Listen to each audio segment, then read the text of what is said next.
a student at the University of the Free State. I'm here because of curiosity, you know.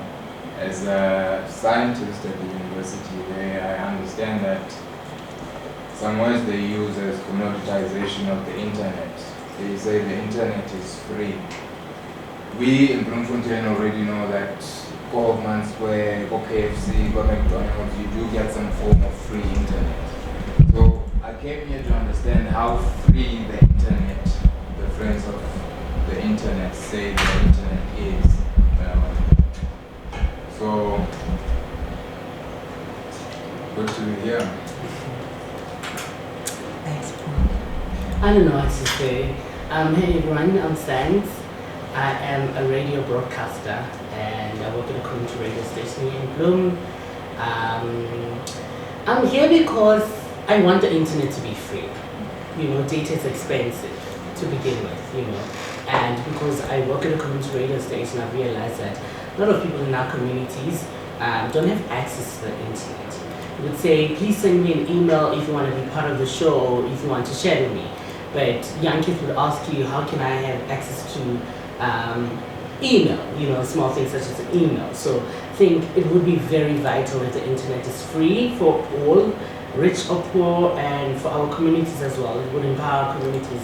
We'll be able to apply for jobs, send simple things such as an email as well. So I think those little things that we don't even, for us, we don't even consider as big. You know, for people in our communities, they're just big, just sending an email. So if the internet would be free, I think a lot of people would be able to do their own thing and apply for jobs and send emails and yeah. They might place themselves in that which they own, and that will come with responsibility and a sense of dignity and so forth.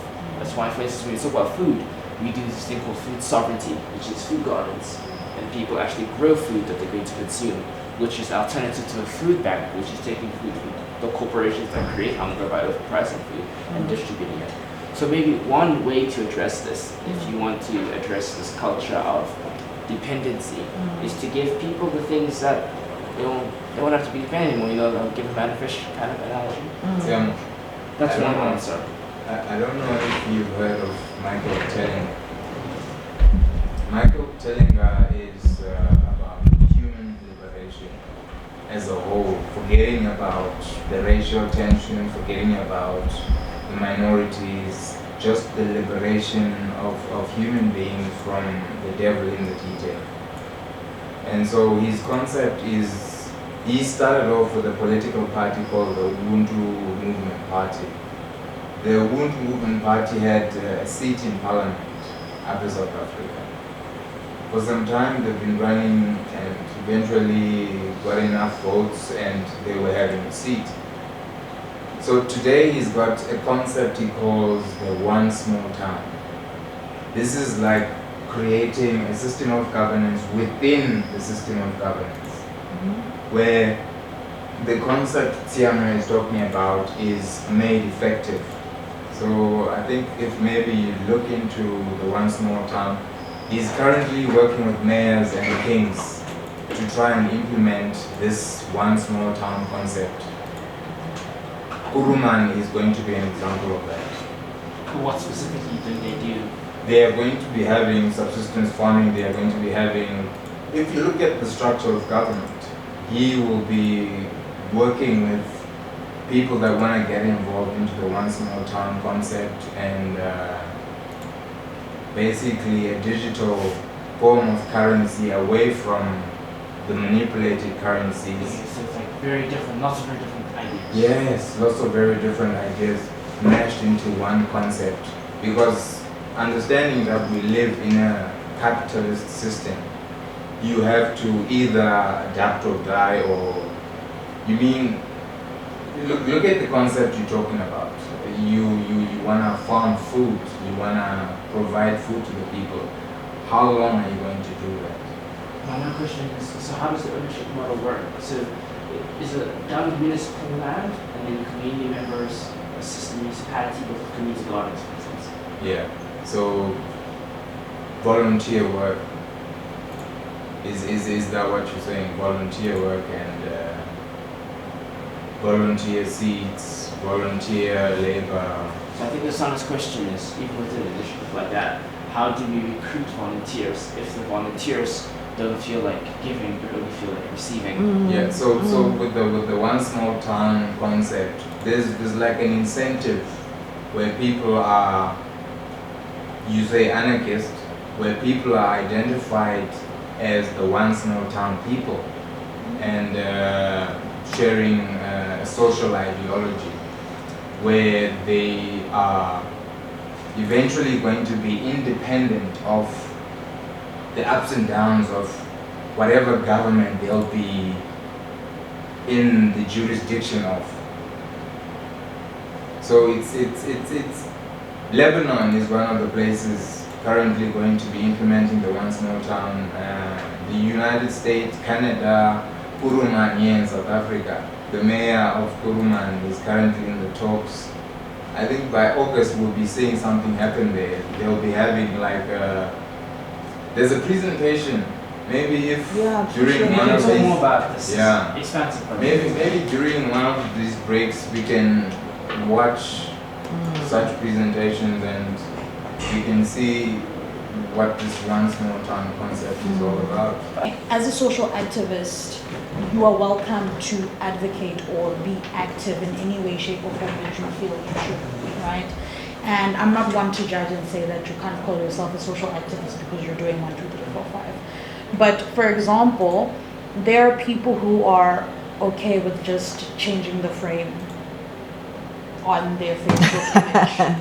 And then they'll call themselves a social activist every day, right? And when you're an activist, you do realize that there are times where you have to be radical, right? It's not preferred, right? But there are times where you have to be radical, right? So I think it's also this thing where, as an activist, you're constantly giving.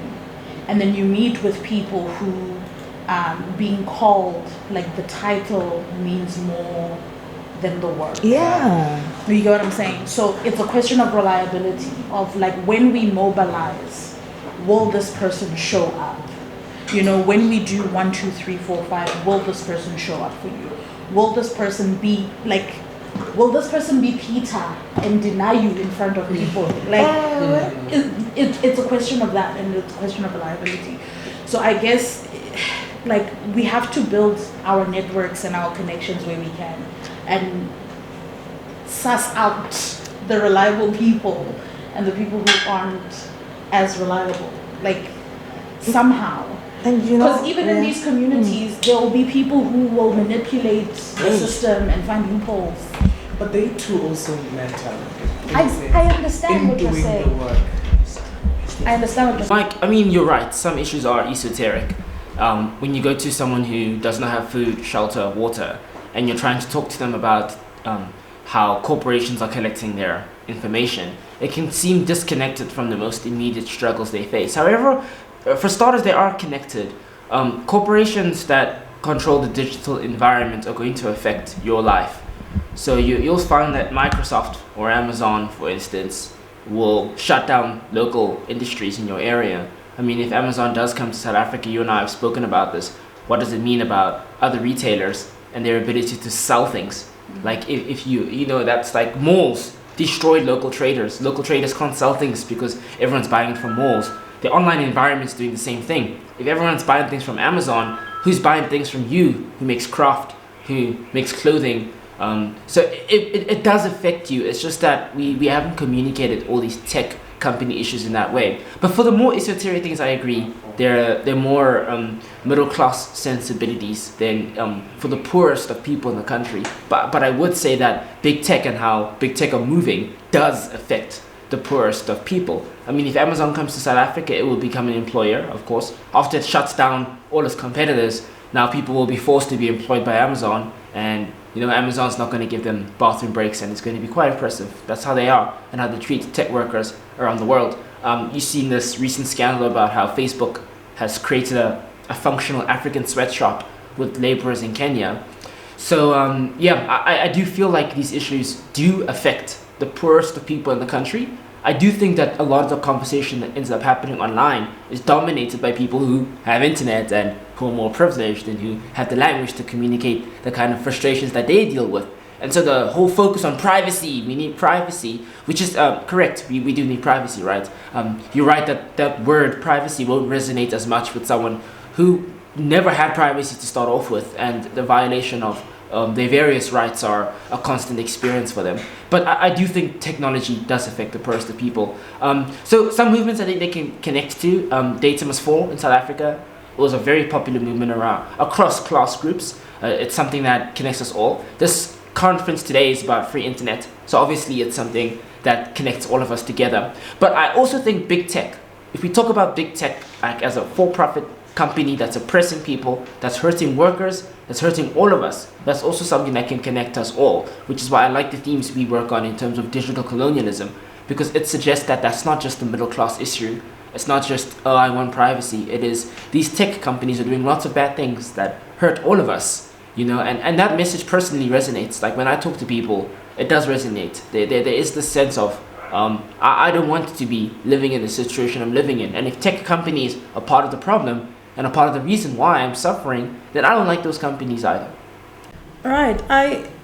One thing that I can say, and I guess this is like on me a little bit, because you can't go anywhere in South Africa and not expect this to be a possibility, right? But the government or political focus of some of the conversations that we had today, like, is a little problematic to me, right? Because I feel it's very terrible for us to try and rely on things that we already see are not working, right? And our current government has proved again and again that a lot of things are not working, and there's not a proper competence period, right, with certain things and certain abilities to do certain things. So for me, in my head, I didn't even factor them as important. That's why I'm saying a little bit of it is on me, right? I also think that we need to learn, or like there's certain conversations, like I did say briefly, I was expecting for us to touch a little bit on hashtag data free, right?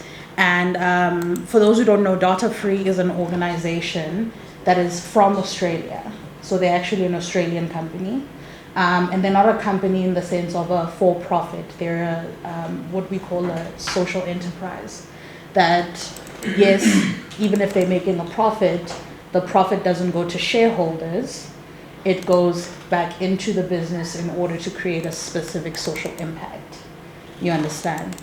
So there's this data-free company, and what they focus on is reverse data billing, right? Where, for example, something a lot of people don't know, but in 2020, the most social network, like instant message app that was downloaded on Google Play was an app called Moya. And that is a data-free network that is created in South Africa, proudly in South Africa, where you can chat, you can have statuses, you can do all these things, and it's data-free. All they need is for your data to be turned on, but it doesn't cost you a cent, right? And for example, if you are a corporation or a company and you want to do... No restrictions whatsoever. Obviously, there's certain restrictions. Like you can send a voice note to a minute, right? But anything above a minute, then you would have to use your own data. But they also have a browser that is like cheaper than regular browsers that you would find. They also have all of these, for example, for people who were applying for SASA stuff, they could do all of that on this app that's like data free, right? Where they don't have to have data in order to access, they don't have to use their internet. And then there's even a job forum for people who are unemployed, where they can go in, put in their CVs in. Because in 2020, people couldn't hand out their CVs like they would normally. Hashtag data free. You get what I'm saying? It's called So hashtag data free is what they're calling it, but data free is the company. Yeah. But under this company, because now they're in Australia, South Africa, and I think one other country, I just forgot They now. have like a Google app. What is it, Moya? Moya app, Yes. right? So I was expecting to hear something about that. Now the reason why I didn't want to bring it up is because we would have been speaking about it for 2 hours, for 2 more hours. But for example, one of the products that came out of this company, this data-free company, is another product called Vido, where you can have data-free webinars and video conferences that happen. So you are a corporation. Tholwana Molemo has a thing that they're doing. What you normally do is you will say, if you don't have data, let us know, and then you send data to people for them to tune in. But now with Vido, what just happens is you use the platform. Everybody who is registered just tunes in to your Zoom, right? And then they send you the bill, Wow. right? And because some of these organizations all these service providers, they also mark it up, Exactly, the data. exactly. They won't choose like They won't choose MTN is the best markup. on top of everything else. Yeah. So I was like, there are people who are trying to do things that aren't, and like, look, diversifying your portfolio is not necessarily a bad thing. For you to be a for-profit organization is not a bad thing. My company Outside the Booth is a for-profit organization, but any kind of profit we've ever made goes back into the business to create other initiatives for the community. So having social enterprises can be for the goodness of like other people, right? So I just think that we didn't talk about data free enough, because I do think it is a stepping point that we can start at, right? We could legit do a NPO where the NPO's responsibility is just to gain funds so that there can be free data access for certain things in terms of the data free methodology for communities, for everybody in essence. So there are several ways of making that stuff work. That's fantastic. Yeah. Thank you. Lisa, do you have any reflections? No reflections. No, nothing to add. Tess? I don't have reflections, but I can't wait. Yes, MTN will sell us the same data at different prices all the time. No. That is too much. Do you know about Bosa gigs? Who's like what? MTN Bosa gigs. Yeah. Yeah, sorry, Tess, you were saying. I think that's a lot of reflections, but what I can say is that I can't wait for everyone to have access on that Mahala data. Yeah, ne? It's needed. Yeah, a lot. What about you, Mark? Have you got any reflections? It's a good start.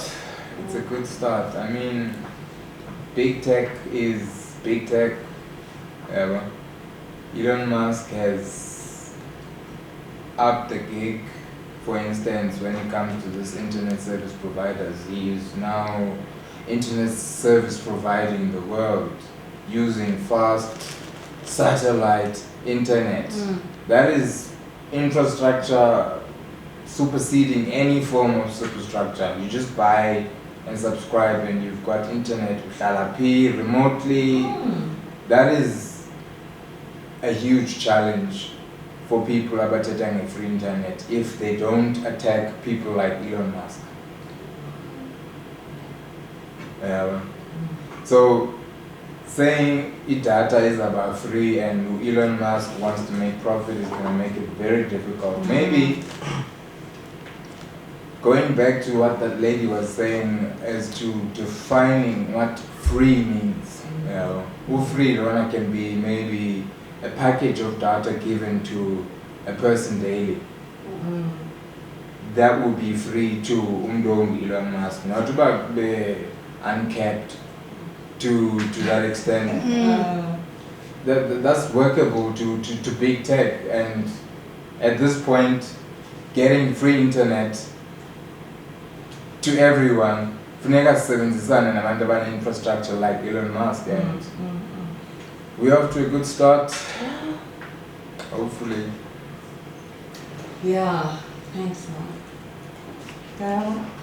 Well, my issue was about safety or privacy when it comes to having a free internet. You know, how is it gonna work? And I think people need to be taught about keeping their data private.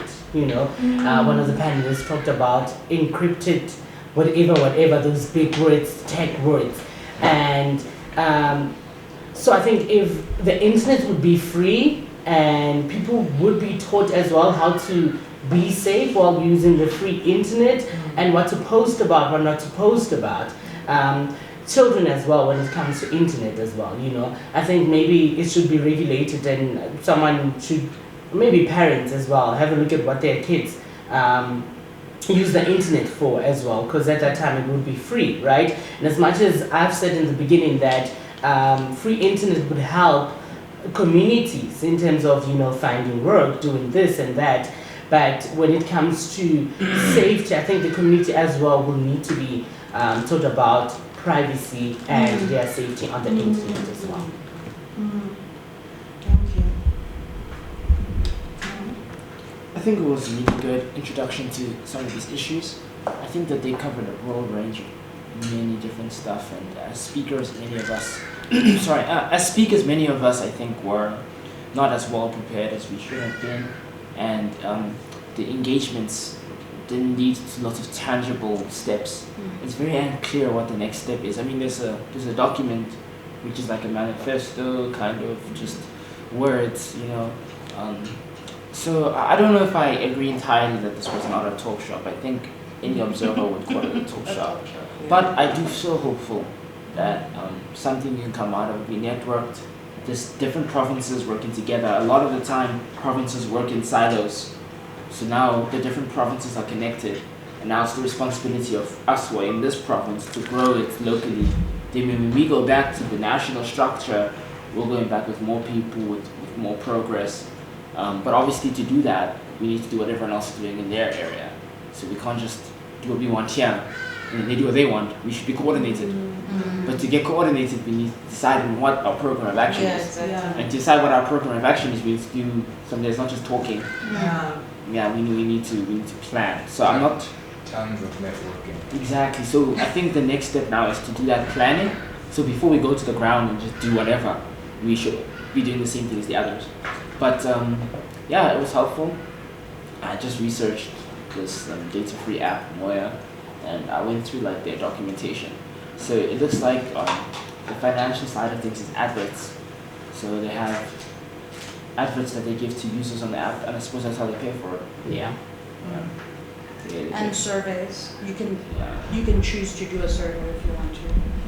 It's like not a survey pops up every 2 seconds. So I do think it's good that people can communicate for free. Obviously, the fact that they're doing it through advertising is it's tough, it's tricky. But at least I know what goes to the machine now. I was also wondering. Yeah. Yeah. Anyway, oh, turn off the camera.